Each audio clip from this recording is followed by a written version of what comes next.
This is All Things Nerd Production. What's up, all you nerdy adventurers out there? Welcome to another episode of Botched Rolls here with Kobolds in the Basement. Dave, what is in store this week? This week we're talking about home brewing and not beer, though that's fun too, and I could talk about that for a long time. No, we're talking about home brewing rules, worlds, all that other fun stuff. Fantastic. Uh, I wish could talk about home brew and beer. Never done it. Can't voice my opinion. I've done it for years. Yeah, I have some friends that do, and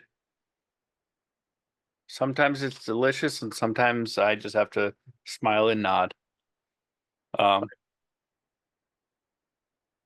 Depending on the friend, some of them have it down. Yep. So yeah, let's talk about home brewing. First off, what is it? So home brewing, for those who aren't familiar with the term in tabletop role playing, is creating your own rules, your own adventures, your own settings. It's basically just not taking something out of what's in a published book, is the simplest way to put it. So you create your own campaign. Guess what? You homebrewed it. Oh, yes. You created your own monster. You homebrewed it. Yes. You create your own subclass or your own universe. You homebrewed it. Haven't done that yet. But you're working on something. Yeah, a lot more work than I had realized, but I've also haven't had any good inspiration in a while yet on what I'm homebrewing for campaign two. Why haven't you had good inspiration? There's so much out there. There is. It's just one of those like it The comes to me in world is your oyster. yeah, but it comes to me in like bursts. Like I'll go like 2 months without thinking of anything, and then all of a sudden I have like I write like 10 pages in a weekend. Yeah. The hyper focus. Yeah, the joys of ADD. It happens. Yep. It's there. Yeah. So how would you what are the most simple forms of home brewing that you could say? So I'd say the simplest stuff, and probably what everybody starts with, is creating your own, even something small like a side quest in a already published adventure. Is probably where people start. Because when you're a new dungeon master, you don't know all the rules, you don't know how to build a whole world and all the lore behind it. So you take like a published adventure, you're like, hey, I want to add something else for my players to do in here, and so you create a side quest or something like that, Hmm. and then you can build off of there. That's probably where I would guess a lot of people, or create their own monster to fight. Might be another one. You like the adventure, but you want to tweak the boss fight a little differently. So you do it, and really, it probably starts with somebody uh, who finds something else that they like, and then finds a way to add it into the adventure they have already. So Right. you may have borrowed it from another adventure and put it into one that is close enough that it makes sense that it could fit in there. For sure.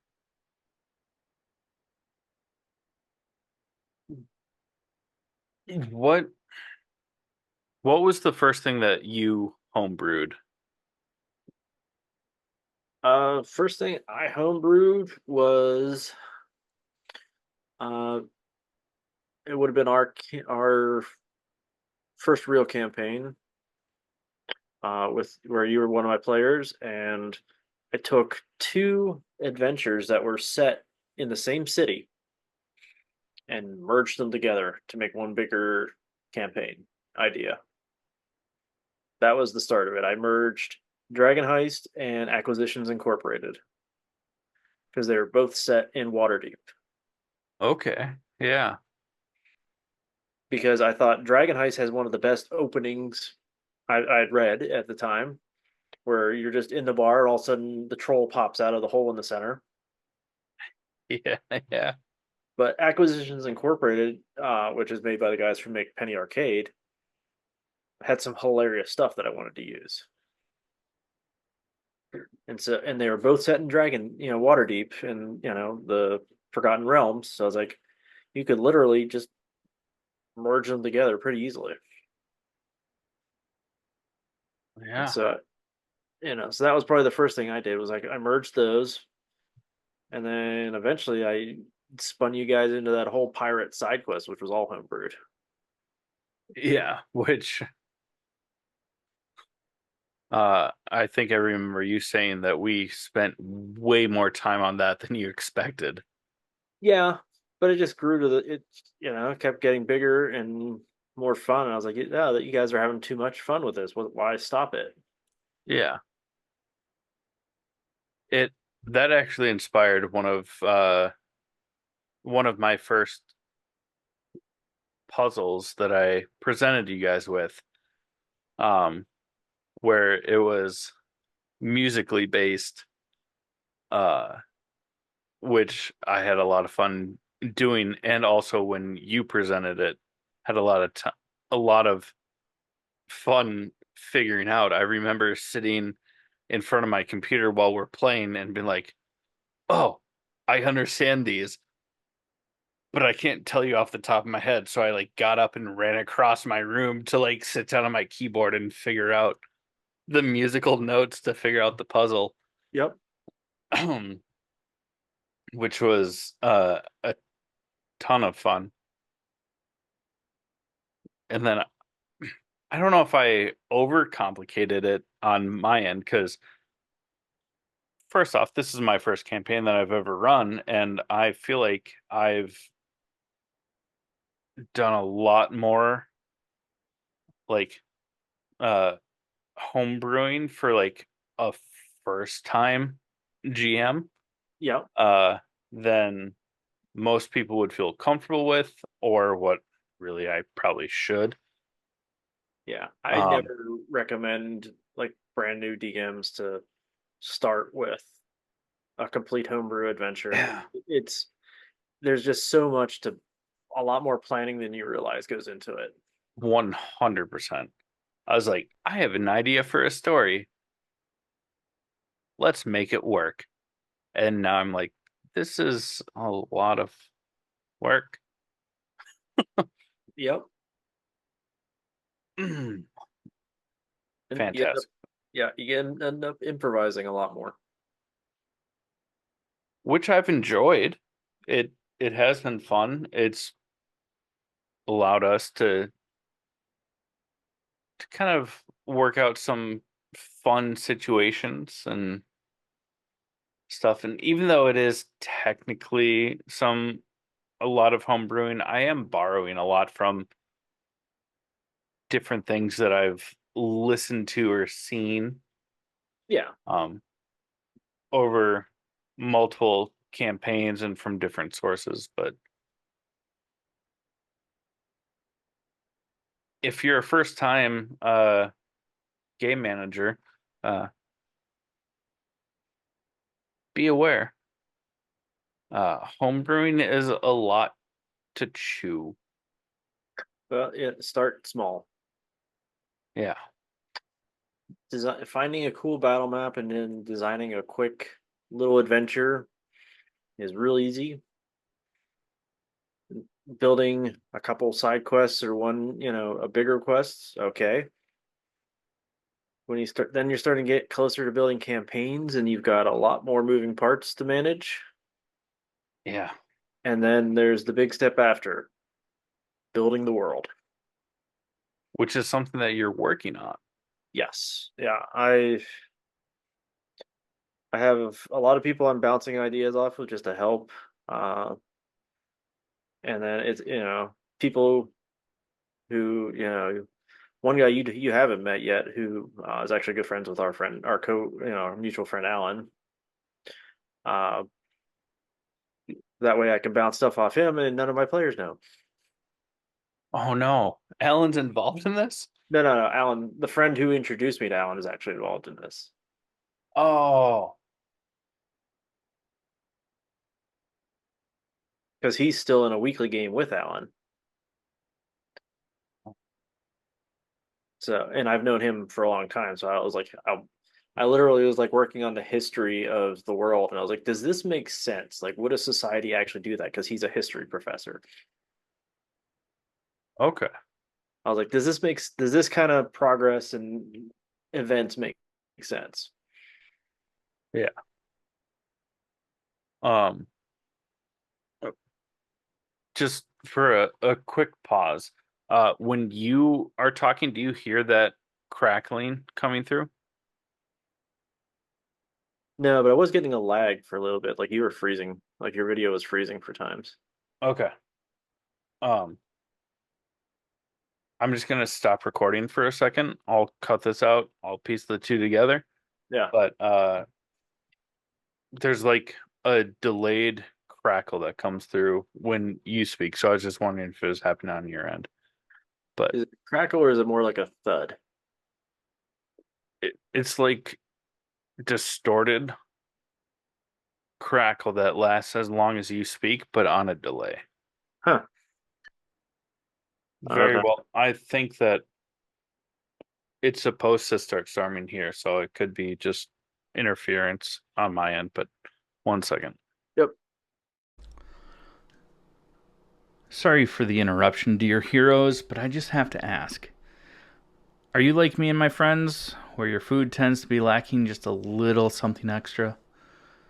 If you are, then look no further than Crybaby Craig's hot sauce to fix all of your spicy and saucy needs. Because this pickled habanero and garlic hot sauce will go on practically anything. It was started by Craig himself in the Twin Cities of Minnesota, and this sauce has become a staple of all hot sauces and flavor enhancers across the lands for many, many moons. If you don't believe me, go and check out crybabycraigs.com and order yours today to, quite frankly, just better your life. Or at least your taste buds. But be sure to let them know that we sent you and enjoy the best damn hot sauce there is. Now, let's get back to the show. Sorry about those technical difficulties. So back to homebrewing.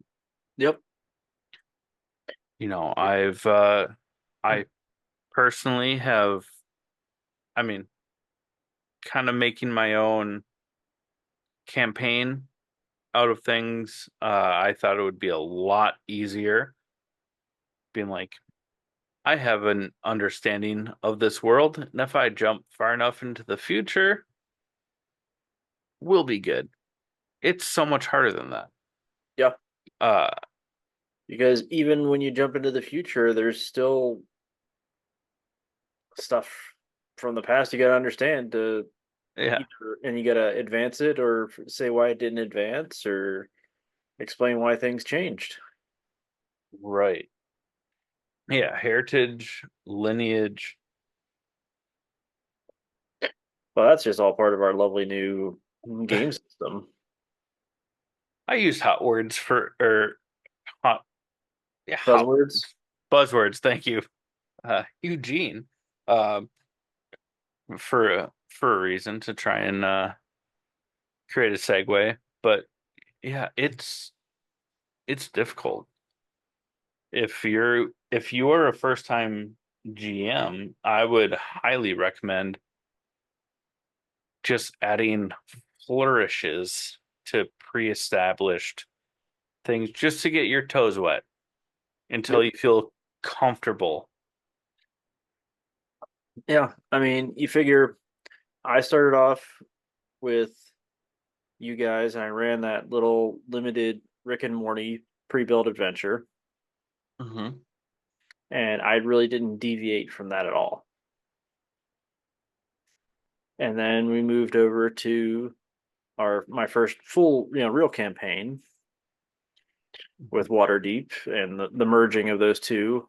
And even then, I was still, for the most, until we went off on our pirate adventure, I was following a lot of pre-built stuff. Mm-hmm. I was changing the order around a little bit, and then rescaling some stuff if you guys are hitting it at later level than what it was designed for. But I wasn't changing the maps, changing the story that much. Yeah. And then now I'm running our non-podcast campaign with everybody else in the world of Eberron, which is a world I really enjoy and love. But I have completely created everything that's going on in there from my own head. Yeah. To from the characters you guys are interacting with to the plot lines and the main events that are going on in the world. I mean, I started effectively, potentially started World War II in Eberron. Huzzah. I mean, because Keith Baker explains it like he created Eberron almost as like a fantasy version of the world after World War One. Mm-hmm. And now in our campaign where you're playing, might round two might be starting, and you guys had no clue that was up. Right. And I'll be honest, I have pivoted my campaign plans a ton since day one. Yeah. I have to, adapt to what you guys are doing, which ways you guys are going, and come up with better storylines that will keep you guys entertained and guessing. I don't want you guys to figure things out. Yeah. Dropping surprises on your players can be one of the most satisfying things as a GM. I haven't gotten to experience like a full mindfuck. Um, but there's been a couple of moments where I'm like, oh, that's so satisfying. But I'm still working like in in a world that's established, but I'm making shit up as I go for like what's it going to be like in 300 years from the last established storyline. And I mean that's a challenge in and of itself Mm-hmm. because either I have to figure out why history in this established world is no longer relevant, or be like, this is how it changed recently. And I mean, so, if you're wanting to bite off like as like a full campaign, original story and stuff like that, I would almost recommend taking the extra effort in building a full world. no, No? no, no, no, no. It is so much easier to take a really well written and established world, and then and Eberron is probably the peak of this because it was set up as like, hey, here's how everything is right now. They just came out of a big war, and the creator basically said, you can go do what you want after this. You can have whatever happened, but he gave you so much lore and background and ideas to play with as opposed to trying to come up with all right, you come up with your own world. I mean, let's look at the things you got to worry about. Geography. You got to build maps. You got to describe how your world's going to look, how it's going to feel. Yeah. Unless you're going to start on a really small scale and build outward. you can do it that way. I mean, I know people who do it that way. You start off, it's like, hey, we're starting off in this small village, and then they expand the world as you go. You Yeah, know, I guess but then you're also worried about, all right, what about religion? Does your world have deities? What do they do? How do they interact with the world? What do people believe in? Politics. that is a very good point. I just feel like I'm not giving the due justice to Eberron as things expand. But it's where it started, so now I have to see it through to the end and hope that Yeah. Keith Baker isn't like, screw this dude. Well, I mean, he's not gonna, care that much. It was one of those things. Like, I was surprised you jumped so far into the future because it was like, all right, you wanted the freedom to be able to change things as you saw fit, but I think it would have been easier to take the story you wanted to tell and find where in Eberron it could fit. Yeah. Uh, You a, could have taken, a like big that name flaw. day could have been like, hey, it's the name day of the Prince of Breland. And Yeah. we could have started off in Sharn and, and then gone from there versus, and then you would have had all this cool lore and everything for Sharn established and you could work with, like I did in my campaign. I love the city of Sharn has so much information to work off of. Mm-hmm. Yeah. I mean, that's also a very good point. If you're trying to take an established world and refit it, there's usually something there that you can nitpick and adjust. Where I was like, I'm gonna jump very far into the future so that nothing makes sense. And unfortunately, nothing makes sense. Yeah. It's I I definitely bit off more than I expected to. I think that I am finding a way to make it work with the story that I have in mind, Yeah. but it could have been easier. Oh yeah. You could have, like, if you kept it in more what nowadays, quote unquote, Eberron, like, post a few years from the Great War, Mm-hmm. you would have had all you would have had to do to like look up for like how is this world. There's so much books you could have looked up and read through and say, oh, that's what it does, and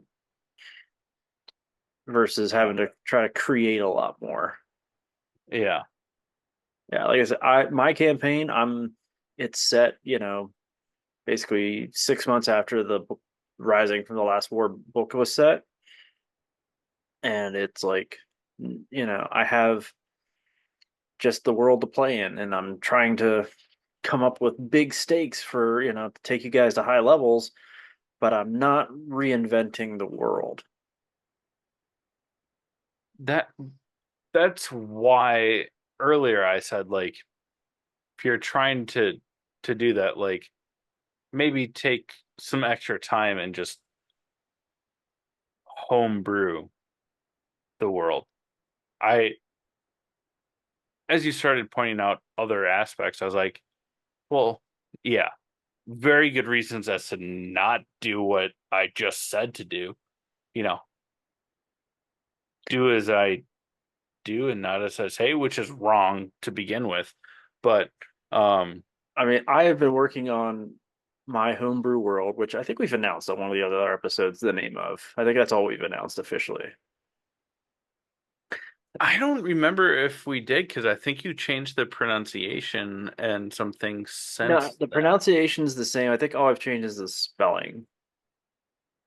You could be right on that. I think that But I think sounds we more did say the accurate. name on at the end of one of the uh Or it might have been the episode where we were talking about the conversion from 5e to Tales of the Valiant. Yeah. Or I was gonna say it might have even been the second botched rolls. Yeah, I might have had the name Just then. a couple ago. But yeah, in any case, yeah, I've been working on Exea for over a year now, I think. Coming close to it at the very least, if not over. Yeah. And I barely scratched the surface of what I think I need.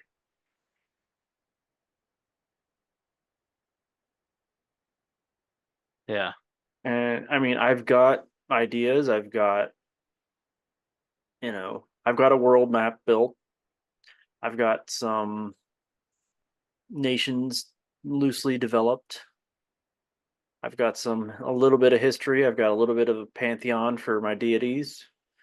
But I don't think, personally, maybe it's just my hyper focus, but I don't think it's fleshed out enough. Uh, but if I compiled it all into pages, I probably got somewhere between 25 and 50 pages worth of material. Yeah. That's And, just and that's mostly just loosely background stuff. It's not history even, and geography, yeah, it's geography, it's politics, it's history, and it's a little bit of, just pantheon, but it's like, I don't have major characters, like,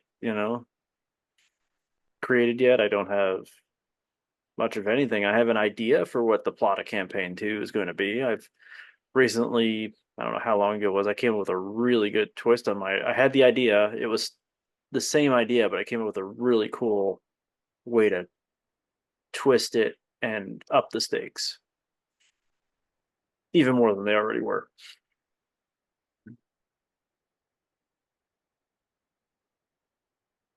But it's a lot of work and a lot of time and effort to build your own world. Do you feel comfortable giving a rough outline of at least a region, peoples, whatever? If not, that's totally fine. I just figured now that we're talking about it. So let's see. So obviously, since we're doing this, we don't have the world map up, but I have the largest continent on Exea is called Lucerna, and it's divided into two nations, one of Septon and one of Meridem. So Septon is the northern, nation, and it is mostly, it's kind of run by gnomes. Okay.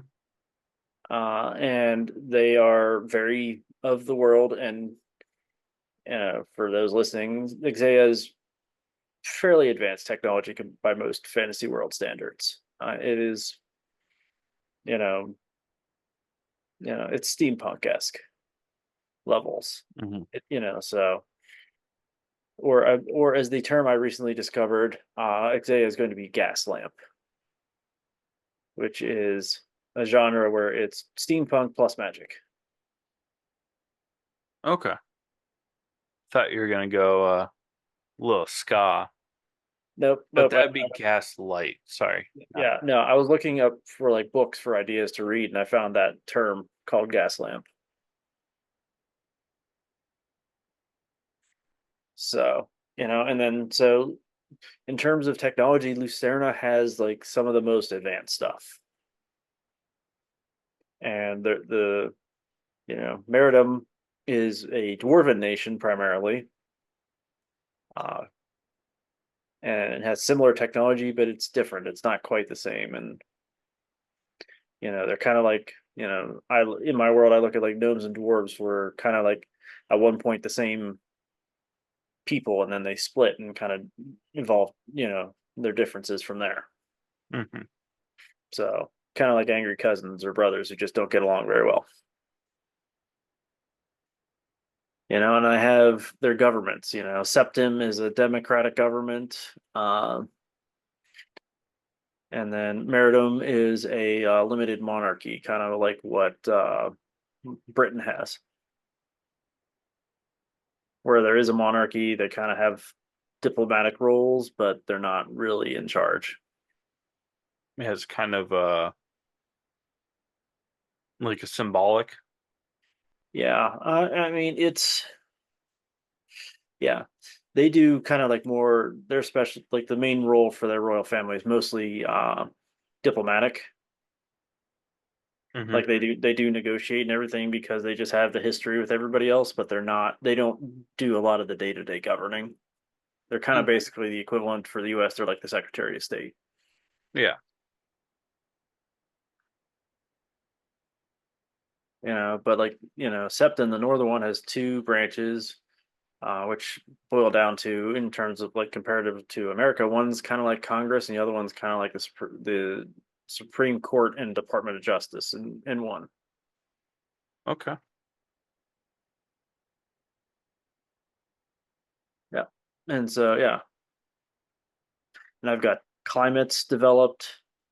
I'm working on, like politics, military philosophies, because that's when you're dealing with a Victorian era world, you're kind of dealing with a setting close to what happened right at the beginning of World War One.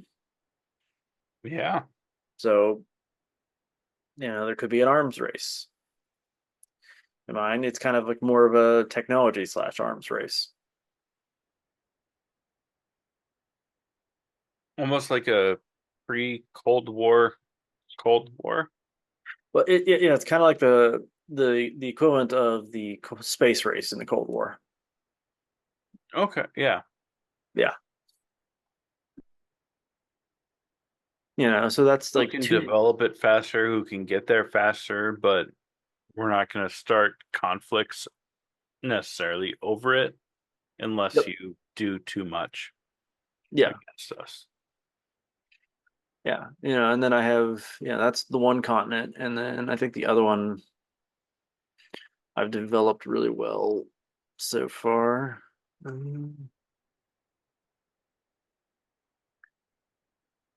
I can't find the document. That's gonna bug me. It's the island nation, which is basically they're a lot of druids and rangers. They're very nature and elemental based, but they're pirates. I remember you telling me about that. Yeah. Also, that just sounds fun. Yep. And the thing is, once I get this all built, I mean, that's building your own world for homebrewing and everything like that. It's hours upon hours upon hours of work. But once I get this built to a point where I'm comfortable, I can run any adventure I want there. Right. And I've built it in a way right now where it's system agnostic. So it's not built with 5e or Tales of the Valiant in mind. If I wanted to run a campaign in Pathfinder or DC-20 or other systems here, I could, provided the systems have at least some kind of weight for me to do what I want in terms of like technology and stuff. Some might be harder for others because some people still like really high fantasy worlds, and their books might not have stuff for the equivalent of a dreadnought World War I battleship. The airdrop ships. Well, no, I mean like literally a naval vessel that like the equivalent of the HMS Dreadnought. Right. I just remember you talking about the the Yeah, the the airships. airdrop ships that were like a military version of the Hindenburg. Yep. Yeah. They had those. Those were real.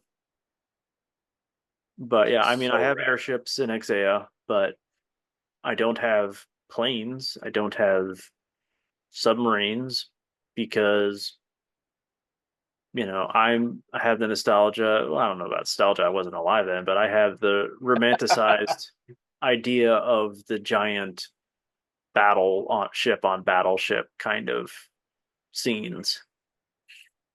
And Right. once you start bringing in planes and stuff like that, well, that's what ended the era of the battleship. Right. So while you have airships, they're more equivalent to basically just giant floating warships or transports. They're not fighters, they're not bombers, they're not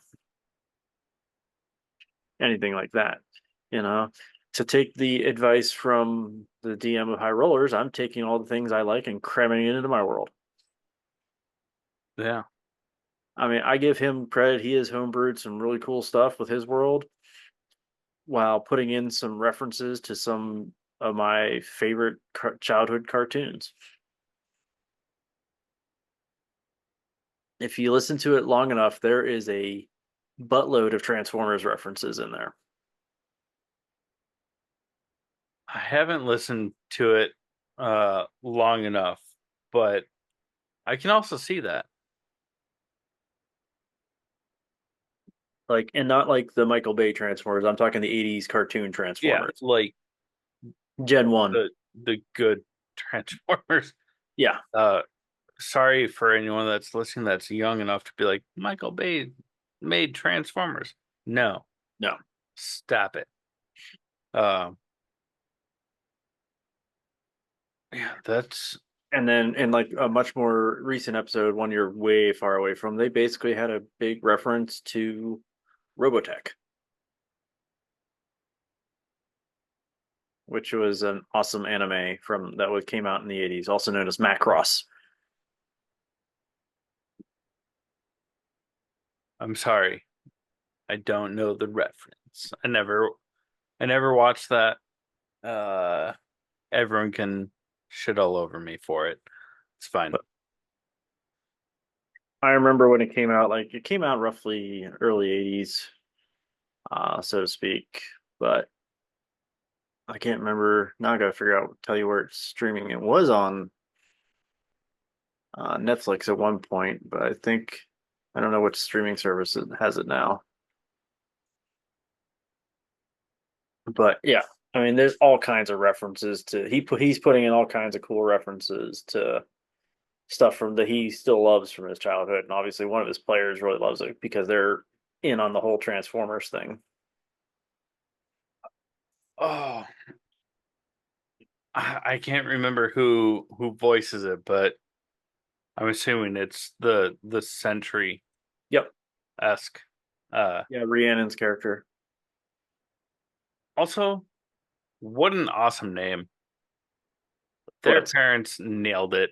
Oh, The Rhiannon. Fleetwood Mac, uh, Flower Child naming scheme. Yeah, they're Britain. I don't know if Rhiannon's that uncommon over there. You had to take that away from me. I had a reference. Yep. I had a reference. Um, but Yeah. So that's my biggest thing is for homebrewing is if you're going to create your own world, make sure you love it as the GM because if you try to build it for your players, it's going to make you're not going to have as much fun, and then it's not going to be as much fun for everybody else. You've got to enjoy it as much as they do, if not more. I would agree with you have to love it more, right? If you're doing it from scratch like that, it's this is really dumbing it down and taking away the credit of the work and effort that goes into doing it, which is something that I haven't done, but I've put effort into making monsters and adjusting history in a pre-existing world. But to start from scratch, like, you have to love it more, right? Like that has to be.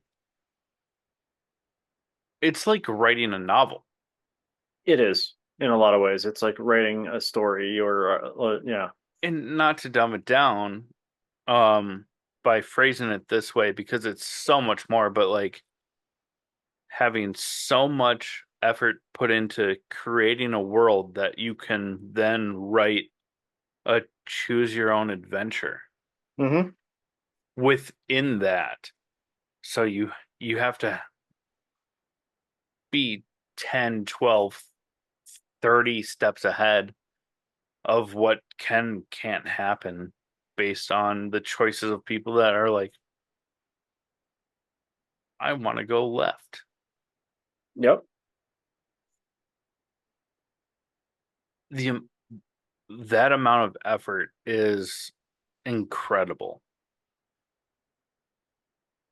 Yeah, I mean the hard thing is, and the creator of High Rollers, and even Brian Murphy over on NADPod, probably ran into when they finished campaign 1 is, all right, you created this huge world, you ran a massive campaign in it, you set up world ending scenarios.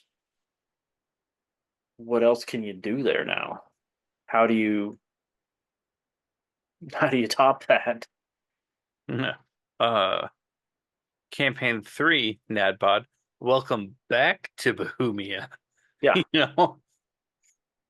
But in all seriousness, like, if you write it in a way and the campaign goes in a way to where it is not truly world ending, then you have continuation that you can work off of. Yeah.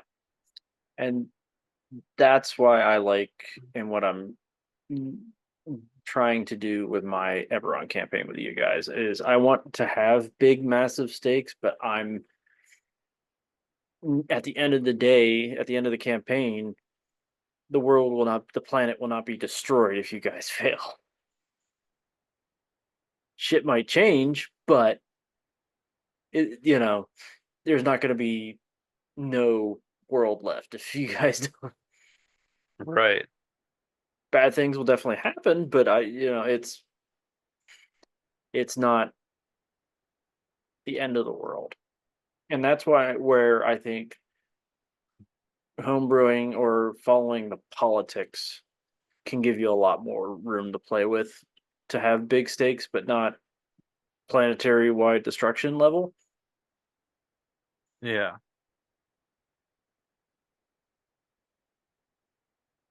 Because it gives and takes, like, it's like a scale.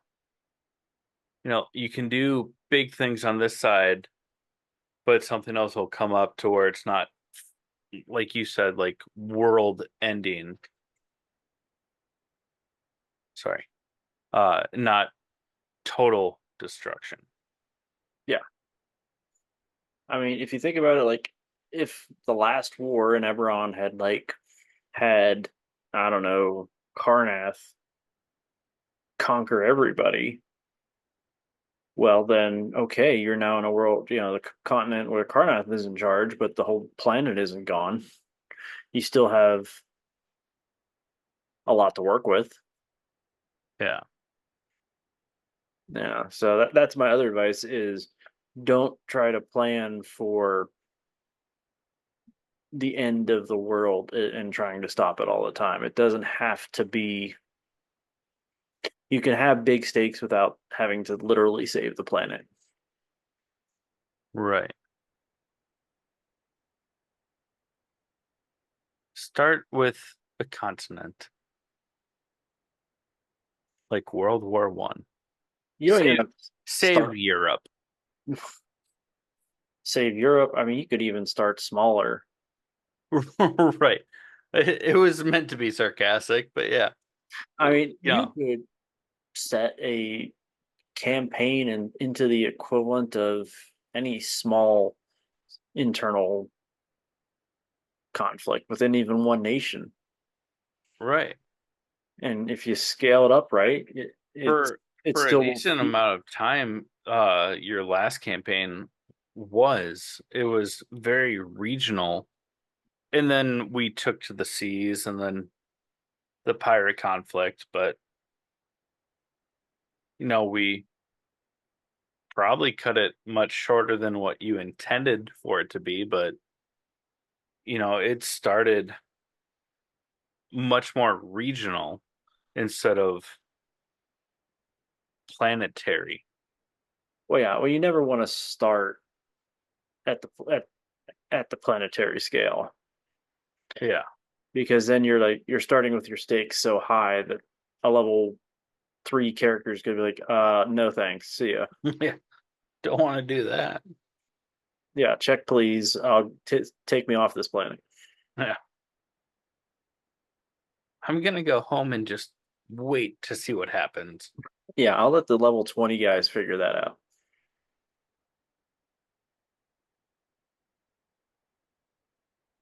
But yeah, I mean, even that's something you brought up earlier, like homebrewing a monster, which can be a lot of fun and can be really important. I mean, I've homebrewed a lot of stuff that you guys have encountered in Eberron. Mhm. Um, and my biggest piece of advice there is, all right, if you want to create your own monster, sure, find another monster that already exists and use it as a guide. You don't Mm. have to copy any of its stats, but if you've got level 5 characters, find a monster that's designed to fight level 5 characters so you know how strong or weak it should be. Right. Otherwise, you could come into it's like, hey, I designed this thing really cool, and then your character's like, no.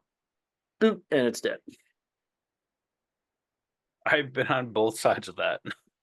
Yeah. Or, it's like, I built this thing off of this monster. Oh, that thing's designed to fight level 10 characters, not level 5 characters. It's going to eat your party for breakfast. Right. Do you have any? I know that this will come out during campaign 1, where I am the GM, the game master or manager for this.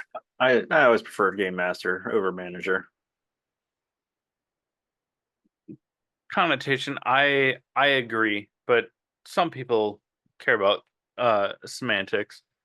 But even though this episode will come out during campaign 1 where I'm running it, but I get so much advice from you because I played on a job board, a one shot, a shorter campaign, Yep, a and level 5 campaign, and now a campaign where you guys just hit level 5, and we just haven't. scratching the surface. You guys haven't even gotten figured out what the main problem of the world is yet. Yep, and I still managed to drop a bomb, but we're not going to talk about that here.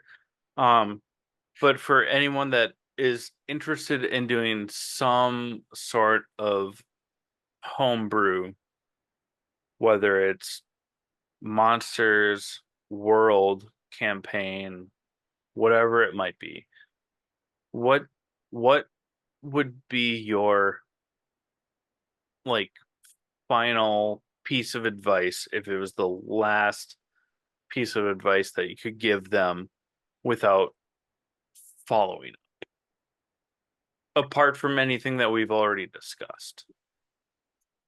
Uh, look for uh ideas. Yeah, similar to what I said for the monsters. Look for ideas from other things you enjoy to give you either rules or concept or both. Like you guys just discovered minions, Mm-hmm. which I, thought was a fantastic thing to add in and add a little bit more dynamics and interests to an encounter. Yeah. Now, don't be afraid to if you like me like to listen to a lot of live play podcasts, just be like, that's really cool. I want to know how they did that. You know, imitation is the highest form of flattery. don't be afraid to borrow the concepts from somebody else and then tweak it to be your own.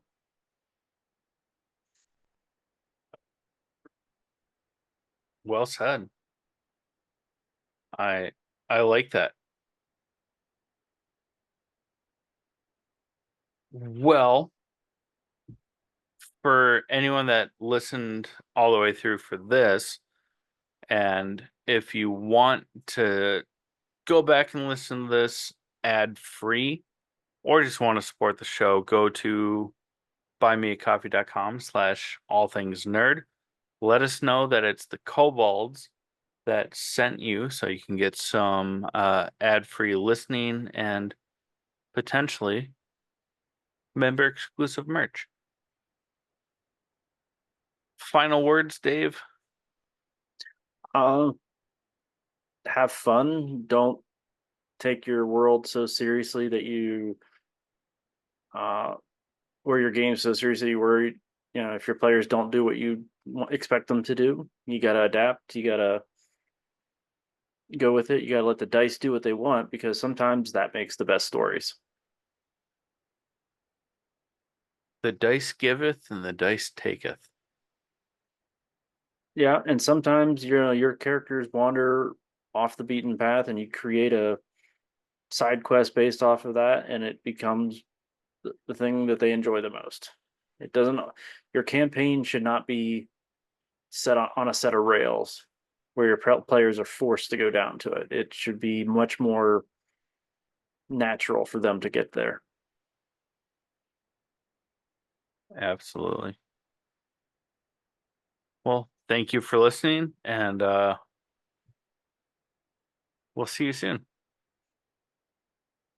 Goodbye. Bye.